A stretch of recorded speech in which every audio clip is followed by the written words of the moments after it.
doğrudan da dünya çox çətin vəziyyətdədir. Görürsünüz ki, necə ədalətsiz bir dünyada yaşayırıq. 5-10 dənə quldur dövlətin öz iradəsini bütün dünyaya yeritdiyi bir dünyada yaşayırıq. Günü-gündən bu batil düzən öz çirkin üzünü aşkar göstərir, ancaq gözünü yuman adamlar görmür artıq.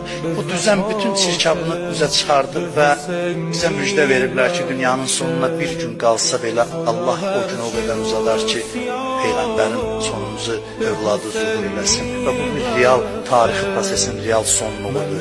Mən bu barədə keçmişdə danışmışam, bunun işartıları görsənir artıq vallahi. Prosesləri zahirən yox, biraz dərindən izləyəndə insan, biz burada siyasi mühazirə oxumuruq deyə ehtiyac bilmirəm bu məsələlərin dərinliyinə gedək, amma elə göz qabağındadır ki, bir qədər batıl gözlə baxanda görsən ki, proseslərdə işıq verər, ümid verici çalarlar çoxdur, kifayət qədərdir və dünyada o zülmün inkişafı ilə yanaşı bir haqq əhlinin özünün də bir səfərbər olması və özünün gözəlliyini nümayiş etdirməsinin şahidiyik ki, inşallah bu sonuc ürəyasan sonuc olacaq. Buna bizim heç bir şübhəmiz yoxdur.